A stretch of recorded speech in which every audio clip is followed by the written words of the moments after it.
Syariah. Saya di sini akan menjawab pertanyaan dari mata kuliah Kewarganegaraan.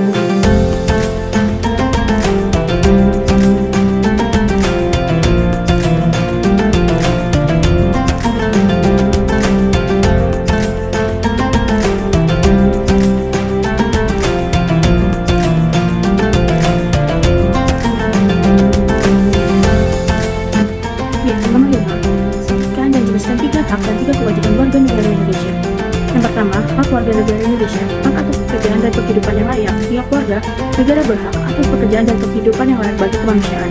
Pasal 27 ayat 2. Yang kedua, hak untuk hidup dan mempertahankan kehidupan. Setiap orang berhak untuk hidup, serta berhak untuk mempertahankan hidup dan kehidupannya. Pasal 28A. Yang ketiga, hak untuk mempunyai hak milik pribadi, hak untuk hidup, hak untuk tidak disiksa, hak kemerdekaan pikiran dan hati nurani, hak beragama, hak untuk tidak diperbudak, hak untuk diakui sebagai pribadi di hadapan hukum, dan hak untuk tidak dituntut atas dasar hukum yang berlaku surut adalah hak asasi manusia yang tidak dapat dikurangi dalam keadaan apapun. Pasal 28I ayat 1. 2. Kewajiban warga negara Indonesia. 1. Wajib menaati hukum dan pemerintahan. Pasal 27 ayat 1 Undang-Undang Dasar 1945 berbunyi segala warga negara bersamaan kedudukannya di dalam hukum dan pemerintahan dan wajib menjunjung hukum dan pemerintahan itu dengan tidak ada kecualinya.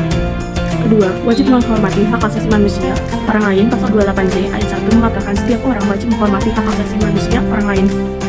Yang ketiga, wajib tunduk kepada pembatasan yang ditetapkan dengan Undang-Undang. Pasal 28J ayat 2 menyatakan dalam menjalankan hak dan kebebasan setiap orang wajib tunduk kepada pembatasan yang ditetapkan dengan undang-undang dengan maksud untuk menjamin pengakuan serta penghormatan atas hak kebebasan orang lain dan untuk memenuhi tuntutan yang adil sesuai dengan pertimbangan moral, nilai-nilai agama, keamanan, dan ketertiban umum dalam suatu masyarakat demokratis.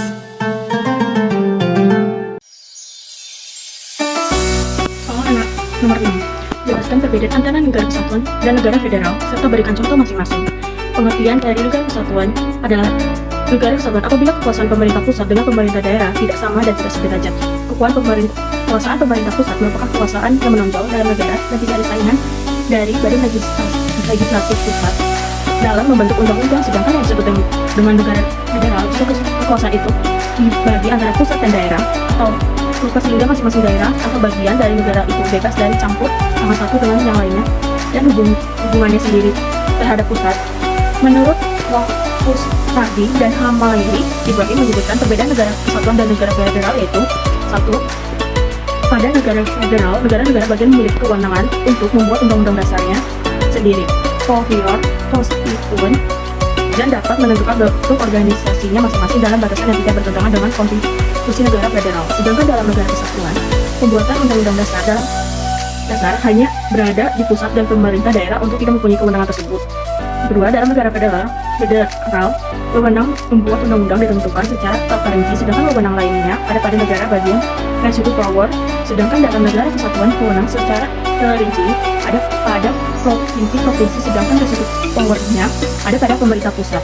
Contoh negara kesatuan seperti Indonesia, Filipina, Belanda, Italia, dan Jepang. Negara federal yaitu Amerika Serikat, Argentina, Nigeria, Pakistan, Nepal, Federasi Mikronesia, dan Meksiko. Jawaban soal nomor 7 yaitu jelaskan peran penting Pancasila dalam menjaga persatuan dan kesatuan bangsa Indonesia. Pengertian Pancasila merupakan dasar negara Indonesia yang terdiri atas 5 ideologi dasar. Peran Pancasila dalam keberagaman bangsa adalah mewujudkan Bhinneka Tunggal Ika yang berarti berbeda-beda tetapi tetap satu. Pancasila mempersatukan perbedaan suku, ras, etnis, agama, budaya, dan geografis dalam satu titik dan membangun kebinekaan pada setiap silanya, sehingga seluruh keberagaman dan perbedaan dipersatukan oleh Pancasila sebagai dasar negara. Pancasila sebagai dasar negara memberikan pedoman bagi masyarakat yang beragam untuk berperilaku dalam kehidupan bermasyarakat, berbangsa, dan bernegara. Jawaban soal nomor 8. Jelaskan peran media massa dalam membangun kesadaran politik warga negara.